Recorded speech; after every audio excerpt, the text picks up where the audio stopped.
Salut! Je me suis dit que ce serait marrant de faire une vidéo comme ça. Ouais, en fait, je suis exténuée, je ne sais pas pourquoi. J'ai enfin réussi après 3 jours à me motiver pour une douche et donc comme la peau était dans un état, j'ai utilisé le dernier masque que j'avais. Il est pas bien imbibé par contre. Enfin bref, peut-être que je le retirerai d'ici la fin de la vidéo parce qu'il commence à se décoller et que ça m'ennuie profondément. Petit journal, de quotidien d'une dépressive, je crois qu'on va être là-dedans. Hem, ouais, il y a plein de trucs qui vont pas. Hem, il y a 3 semaines, pendant la première semaine des vacances, hem, j'étais bien remontée, enfin, toutes mesures gardées bien sûr, mais ça y est, j'avais un peu d'énergie et quelqu'un devait venir dans mon appartement parce que, mes fenêtres ont été mal posées. Le type n'a pas isolé les cadres, ce qui fait que l'air passe par les côtés. Normalement, ils mettent une bande expansive, maintenant je sais que ça s'appelle comme ça, et je le savais déjà, je lui ai fait remarquer, elle me dit: «Ah non, non, c'est pas la peine et tout». Bah, vous faites confiance aux professionnels et ben, en fait, si et donc ça fait, 3-4 hivers, je dirais 4, que, j'ai les bronches à vif à cause de cette connerie et donc évidemment, j'ai plusieurs fois, mobilisé mon logeur qui, m'a fini par m'envoyer quelqu'un qui a très mal fait son boulot, et en plus ils ont osé m'envoyer une facture de 400 de plus de 400 €. Autant dire qu'ils se sont fait bien recevoir avec mon assistante sociale. On leur a envoyé un petit message, un petit courrier bien senti.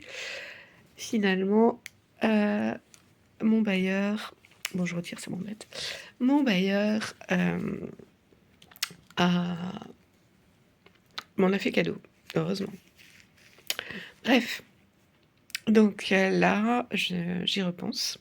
J'ai fait venir quelqu'un, parce que, ben, l'hiver revient et que de nouveau le froid me tombe dessus. Une association, d'insertion, ils font des petits bricolages, ils les font bien.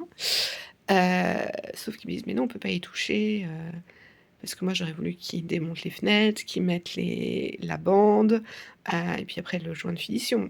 Non, pas du tout. Ils peuvent pas parce que ça veut dire abîmer le crépi qui englobe la fenêtre, heu et hem et donc ça, c'est le bailleur qui doit faire ça. Donc il va falloir que je les ach que je que je refasse. C'est aussi, je vais faire les choses. J'ai appelé la DIL et donc on va envoyer les courriers recommandés.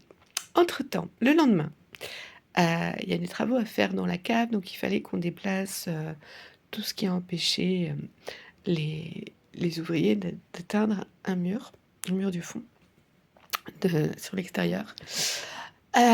Donc je déplace et là, il y avait des tonnes de cartons parce que mon déménagement s'est fait en 3 fois et donc les cartons des 2 premières rondes étaient dans ma cave. Bon, ça fait un temps fou que je repousse, de les envoyer à la déchetterie, donc je me suis décidée, l'occasion jamais et puis en les bougeant, je découvre un rat, ouh! Bien installé, donc je sais pas lequel de nous 2 a eu le plus peur. Enfin bref, il fallait que je continue, donc j'ai débarrassé tous les cartons. J'ai des voisins qui m'ont aidée à les mettre dans ma voiture, et puis, bah, il fallait déplacer les meubles, enfin les trucs que j'ai dans ma cave et chaque fois j'avais la trouille de tomber sur un autre rat ou sa progéniture et donc non, il y en avait pas d'autres, mais bon, bah, il avait fait l'élu domicile, donc il y a des urines, il y a des crottes des rats un peu partout, enfin bref, dégueulasse. Je déplace tout quand même dans l'urgence, et puis je me dis, normalement je devais laisser la clé à un endroit en particulier pour qu'il l'ait à 8 heures du mat. Sauf que, je me suis dit: «Il faut que je leur dise, aux responsables de l'immeuble, qu'il y a des rats». Donc j'ai gardé la clé et puis le lendemain matin, je me suis pas réveillée. Il paraît qu'ils ont appelé, qu'ils ont sonné à ma porte, j'ai rien entendu. Enfin bref, et pourtant j'avais passé une nuit blanche, mais j'ai je me suis endormie vers 6 heures du matin et quand je m'endors le matin, je dors bien, donc voilà. Mais normalement, j'entends quand même ce qui se passe. Alors là, vraiment incompréhensible le truc. Enfin bref, je me je me réveille soudainement à 8h30. alors qu'on devait laisser les clés pour qu'ils commencent à 8 heures. Je me précipite à la cave et ils avaient déjà enfoncé la porte. Donc, je ne sais pas si le bailleur va me présenter la facture de la nouvelle serrure qu'il m'a mise. Enfin bref. Voilà, donc c'était énorme et j'étais très, très fatiguée, mais contrairement à d'habitude, j'avais pas ces idées, de mort qui me sont venues. Très fatiguée, n'arrivant pas à récupérer, mais voilà, mais sans cette dégringolade émotionnelle habituelle. Donc j'étais plutôt fière de moi et puis, je fais 2-3 petits rangements. Pas grand-chose, hein, au vu d'une personne normale, mais pour moi, c'était la révolution. Enfin bref, les 2 semaines de vacances se passent. J'ai repris, donc la semaine dernière, les activités à l'hôpital. Et puis là, j'ai une fatigue, je peux plus quoi. Je fais les siestes, alors d'habitude, je fais tout ce que je peux pour faire la sieste parce que je sais que sinon je vais passer une très mauvaise nuit et là, je ne peux plus lutter. Donc je passe une mauvaise nuit en plus. Heu, là, je retrouve mon énergie le soir. Alors ça, c'est typique des maladies psychiques, inversées le jour et la nuit. Donc voilà, vous saurez. Donc parfois, quand je suis vraiment très, très, très, très fatiguée, je me l'autorise, mais dès que je récupère un peu, je fais mon possible pour récupérer, hem, une horloge biologique normale, histoire de, voilà, de pas m'enfoncer davantage. Voici walou. Là-dessus, je sais que j'ai une grande amie, qui vit ailleurs, dans un pays anglophone, des familles qui m'ont reçue quand j'étais adolescente, pour les séjours linguististes et avec qui je suis restée très, très liée. Mais j'ai pas pu les voir, depuis, 2005. Ouais, ça demande de l'argent de voyager. Donc voilà et c'était les mariages, des enfants de mon âge et moi j'étais malade et un peu à côté de ma pompe, mais j'y suis quand même allée. Ça fait quelques mois que j'apprends que la mère d'une des mères de famille, parce que j'ai 2 familles, et l'une d'elles est atteinte de démence. Heu, mais avec les médicaments, elle arrivait à se maintenir.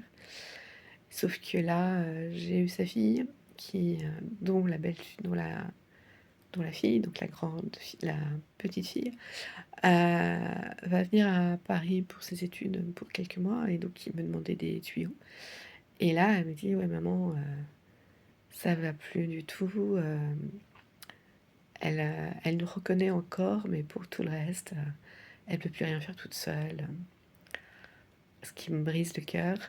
Surtout que je sais ce que c'est. On a eu ma grand-mère, atteinte d'un ramollissement cérébral chez nous quand j'étais adolescente, pendant 6 ans et donc je sais à quel point c'est nerveusement épuisant, heu et dur émotionnellement de voir quelqu'un que vous aimez qui petit à petit, n'est plus elle-même. Vous la reconnaissez pas. Donc bref, j'avais essayé de les joindre par WhatsApp plusieurs fois sans succès. Et bref, je réussis à les appeler sur leur téléphone fixe, heu et donc sur son mari.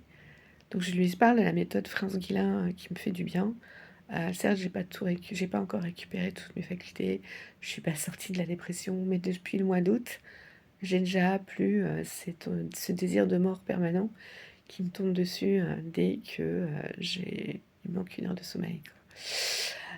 C'est pour moi, c'est incroyable et à force de regarder les vidéos, heu, elle peut retaper à la sortie des gens d'Alzheimer, donc avec un peu de chance. Il y a plus rien. De toute façon, au point où ils en sont, il y a plus rien à perdre. Donc je lui parle de cette méthode et il me dit: «Oui, bah, écoute, envoie-moi», je sais pas si j'arrive pas à trouver, des ressources en anglais, Donc je lui ai donné le nom de la méthode par WhatsApp, donc celle-ci l'a regardé et pour que ses enfants aillent chercher. Sinon je vais être obligée de faire une vidéo en anglais pour leur expliquer. Donc faudra pas prendre pour une snob, c'est juste, que je tiens à sauver mes amis, si c'est encore possible.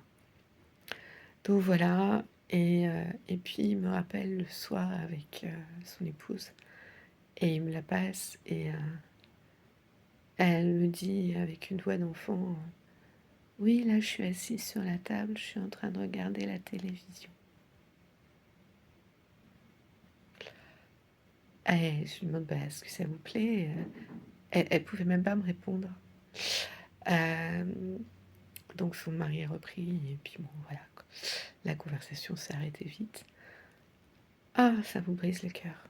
Vraiment, je pense que c'est peut-être pour ça aussi que je suis exténuée. Moi, les émotions, c'est pas les grandes eaux, c'est la fatigue.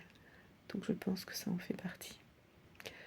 Là-dessus, bah, le grand sketch, du gouvernement Macron, toutes les histoires, toute l'Assemblée nationale est complètement vendue, parce que, «Ah, c'est pas moi qui ai présenté la loi, donc je vais pas la voter».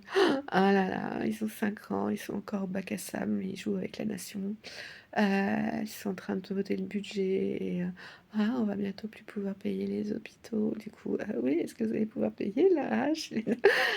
Donc et voilà, et les allocations et tout le reste, enfin bref, tout ce grâce auquel je vis. Ça n'aide pas à garder le moral, ça. Puis des amateurs complets, quoi. Ils comprennent même pas si les mesures, qu'on leur présente vont réellement être efficaces. Enfin, c'est du grand, grand n'importe quoi. Quant à la destitution, bah, ah bah non, on va pas présenter une loi, on va pas voter une loi qui avait été par le RN. Ah bah non, on va pas voter une loi qui a été posée par LFI. Bon, au bout d'un moment, soyez grands, quoi. Nous, le commun des mortels, on en a absolument rien à foutre de qui propose la loi. Ce qu'on veut, c'est débarrasser de ces crétins qui nous mettent le couteau sous la gorge. Ah, parce que maintenant, avec l'histoire des 200 euros de découvert, là, pas plus, on va bientôt être le couteau sous la gorge. Alors moi, je fais mon possible pour pas me mettre en découvert, mais ça m'arrive quand même assez régulièrement. Là, ce mois-ci, ça va être le cas. Ça va vite, hein. Et puis après, c'est vrai, il faut récupérer, mais ça peut prendre des mois, surtout quand on a des tout petits revenus. À un écart, de 50 €, vous allez mettre 3 mois pour vous en remettre, pour retrouver des finances, saines. Heu, alors, voilà, quoi, quand c'est plus, c'est vraiment, vraiment, vraiment le bordel. Donc ça rajoute du stress en plus aux petits ménages, quoi, notamment des mères célibataires, c'est la plupart du temps. Comment vont-elles faire? Moi, j'ai prévenu, les directeurs des associations caritatives à côté de chez moi, que je risquais de débarquer à la fin du mois parce que j'ai plein de choses à payer ce mois-ci, heu et que, ben, si on n'a plus le droit au découvert, ça va devenir très compliqué. Voilà, et que j'aurais pas le choix que de faire appel à eux, voilà, pour terminer le mois, commencer le suivant, puisque généralement les les prestations, si elles sont versées le 2, si le 2 tombe le vendredi, ben, ça sera pas avant, le 5, quand finalement ils vont vraiment les verser, et puis le temps que ça arrive sur mon compte, on sera le 7. Enfin bref, voilà, et donc attends que je puisse tirer de l'argent ou payer quoi que ce soit, il faut attendre, et puis entre-temps, vous avez quand même les prélèvements qui passent. Donc voilà, ouais, parfois on n'a rien sur les comptes avant le 8 ou le 9. Enfin bon, tout le monde connaît ça, hein, même quand c'est les salaires, heu, c'est pareil. Donc voilà, tout ça qui me trotte dans la tête, et puis, les sketchs du couple de Macron, enfin c'est pathétique, au fait. Un homme ou une femme, on en a rien à foutre, en fait. Qu'elle soit transgenre ou qu'elle soit un homme déguisé en femme, heu, c'est pas ça le problème. Ça devient un vrai problème si il y a effectivement un mensonge et que d'autres États les font chanter pour obtenir des subventions, ce qui expliquerait que effectivement, malgré nos je ne sais combien de milliards de dettes, ils continuent à distribuer le fric à tout va. Donc peut-être qu'on les fait chanter sur ça, et puis certainement d'autres trucs hyper sordide. Alors moi, j'avais entendu au premier mandat, enfin à la première élection, que oui, effectivement, ils s'étaient rencontrés quand lui était très jeune. Alors je sais plus si c'était collège, lycée, c'était un peu flou, mais qu'il s'était rien passé et que lui avait dit qu'il reviendrait pour elle après ses études. Donc ça, c'était acceptable. Mais les nouvelles diraient qu'en fait, il est, il avait 14 ans, elle 39, et qui se sont enfuis à ce moment-là. Et donc c'est du détournement de mineurs, de la pédocriminalité, enfin bref. Et donc on apprend concomitamment, donc en même temps, qu'il y a 400 agressions d'enfants par jour en France en ce moment, et que ça ne bouge pas. Y a-t-il un lien de cause à effet? Voilà. Et puis, je découvre, regarde, je passe mes journées sur YouTube, hein, donc voilà. Je découvre que on a retrouvé des cadavres d'enfants aux pièces détachées dans un cercueil où était supposée être une dame âgée, dont le corps a disparu. Ça aide. Ça, vous trouverez ça avec Carl Zero. Et puis on découvre que le traité de Lisbonne, qui a ratifié le traité européen pour lequel la France avait refusé par référendum, mais en fait c'est nul et non avenu pour vice de procédure. Ça, c'est Francis Lalanne qu'il faut remercier. C'est pas juste un chanteur. Ce type a une tronche, visiblement. Et que donc on est dans l'État, l'Union européenne est totalement illégale, et nous payons de manière illégale des trucs incroyables, enfin bref. Et voilà. Et on est dirigé par des fous à cause de ça. La Van der Leyen, là, pas moyen de s'en échapper. C'est conflit d'intérêts sur conflit d'intérêts, que ce soit au niveau de l'Europe, au niveau de la France, même au niveau local. C'est ahurissant. Mais pour ma pomme, j'ai à mon corps défendant, mais il a quand même fallu le faire pour que ça n'arrive pas à d'autres, dénoncer le garagiste qui m'avait entubé à la répression des fraudes. Ça m'a pris aussi ouais, une journée complète pour écrire le message, parce qu'il fallait reformuler, machin, parce que vous n'avez que 5000 mots, vous pouvez mettre quand même beaucoup de choses, mais pas tant que ça. Il n'y a que 8 photos, mais j'en ai plein de photos à leur donner. Voilà. Je suis sûre qu'il a réussi à lisser sa comptabilité quand ils vont lui envoyer. Enfin bref, s'il se bouge. S'il se bouge. Voilà, bon, il faudrait qu'il y ait plus de cas, mais bon. Je dois pas être la seule. Voilà, donc le nouveau garagiste, il est très compétent. Il fait bien le boulot, mais il est hyper cher. Donc j'ai dû faire un emprunt parce qu'il a dû refaire tous les freins à l'arrière. Freins à main, freins normaux. Et j'en avais eu pour lui plus de 800 €. Là-dessus, il y avait aussi une porte de coulissante qui... En fait, j'ai 2 portes coulissantes pour l'arrière, latérale. Et donc, il y en a une qui se verrouille plus du tout. Donc, je la fais tenir avec des câbles. Donc il faut changer la serrure. Donc on a acheté le matériel et je paierai quand je pourrai, quand j'aurai suffisamment d'argent, il fera les travaux. Mais j'en ai pour 400 € de main-d'œuvre. Donc voilà. Donc je peux plus faire d'emprunt. Donc c'est plus possible. Le matériel m'a coûté 300 €. Donc voilà. Le peu d'argent qui restait de l'emprunt est parti. Là, j'ai dû payer les taxes d'ordures ménagères.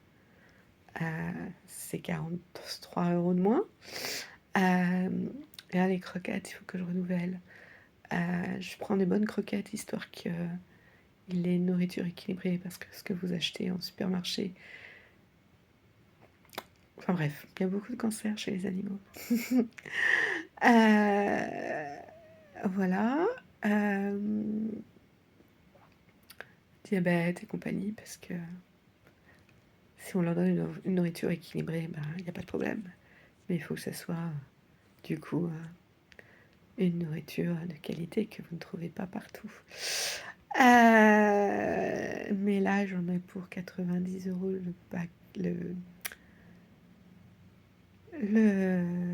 le paquet de 8 kilos qui me fait plus de 6 mois. Voilà. Voilà, tout tombe en même temps.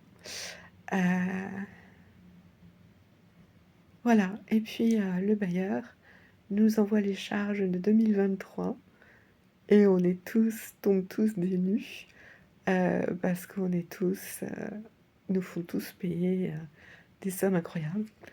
D'habitude, ils me remboursent plus de 2 loyers. J'ai 2 loyers gratos plus un loyer bien réduit. Et là, il faudrait que je leur sorte ce mois-ci 330 et quelques. Ben voyons. Et je mange comment? Et puis c'est même pas justifié, hein. Ils nous mettent des sommes, mais ils nous donnent pas. Mais c'est illisible. Enfin, le bailleur précédent, parce que ça a été racheté, il nous mettait les relevés de compteur de l'année précédente, le relevé, parce qu'en plus c'est pour 2023.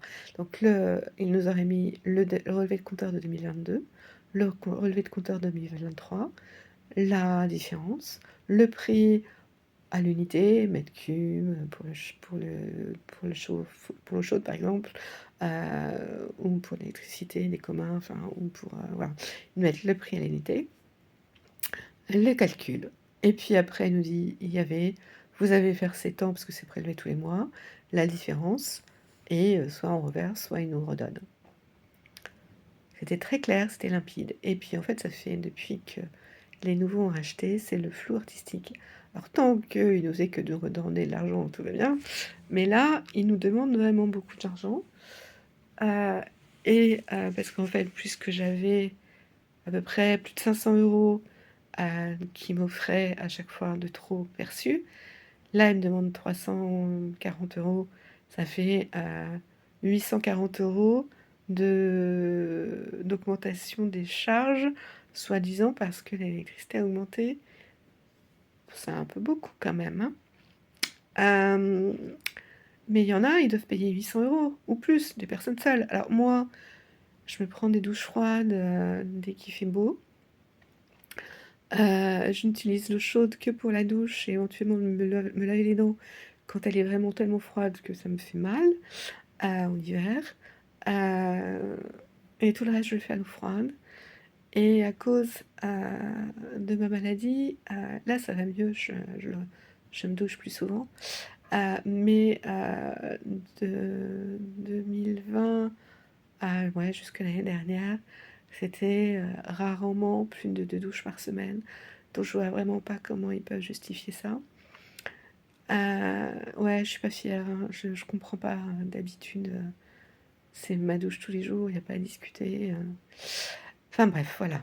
Cette dépression, celle-ci, j'y comprends rien. La précédente, j'étais nickel. Enfin bref. Ouais, non, il y a des choses incompréhensibles, il y a beaucoup de choses qui me minent. Donc c'est peut-être pour ça que je suis si fatiguée. Mais voilà, donc j'espère que je ne vous ai pas mis le moral trop bas. Mais c'est ça, on se laisse abattre par verre d'eau, enfin on se noie dans des verres d'eau. Bon là c'était un peu plus gros que d'habitude. Voilà. Mais ouais, je sais aussi que ma mère commence à perdre la boule, même si je lui parle pas. Et j'aimerais bien lui envoyer la méthode France qu'il a. Mais si j'en mets le nez là-bas, elle va m'avaler toute crue. Je suis pas en état. Et puis ça va me faire tellement mal. Donc voilà,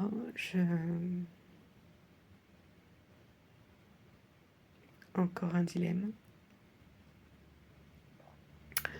Ouais, il y a des choses pas très jolies qui se passent dans ce monde. Et puis la vie n'est pas tendre. Donc voilà. Par contre, j'ai vu un film magnifique. Allez, partons sur quittons-nous sur une note positive. Deux films en fait. Le premier, c'était le dernier d'Anton Abbey. Toujours aussi charmant, sans la présence de la reine-mère. C'était moins croustillant que d'habitude, mais c'était quand même très beau, charmant, délicat, so British. Voilà, pauvre Lady Mary qui se retrouve encore au milieu d'un scandale. Elle a quand même les épaules solides. Bon, cette fois-ci, c'est pas de sa faute. Mais n'empêche, enfin, voilà, c'est elle qui pour les pots cassés parce que c'est toujours les femmes à cette époque-là qui prenaient pour les erreurs des mecs.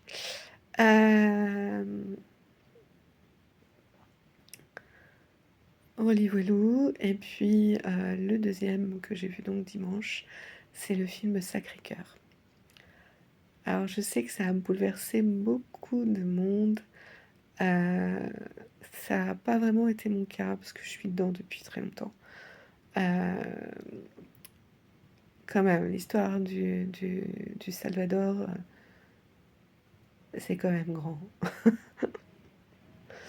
Enfin bref. Mais ça a le mérite de nous rappeler ce qu'est le cœur de notre foi, Sacré-Cœur.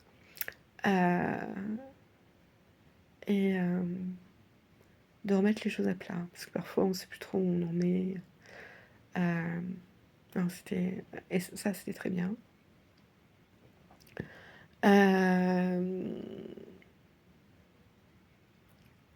Donc ouais, je vous le conseille si vous hésitez, notamment si vous avez la foi mais bof, ou que vous êtes dans un de ces moments où vous savez plus trop où vous en êtes avec Dieu, ou même si vous connaissez rien au christianisme, ça va être une bonne façon de comprendre les choses et pourquoi il y a des chrétiens partout dans le monde et pourquoi les gens restent chrétiens même si on les torture, qu'on les tue. Qu'est-ce qu'il y a derrière? Quel est ce Jésus qu'on aime tant et qu'on ne veut pas quitter? Donc voilà. Je vous laisse là-dessus parce que je suis vraiment fatiguée. Ça s'entend ma voix. Elle est toute douce, toute endormie. Et puis je vous souhaite une excellente soirée. Ciao.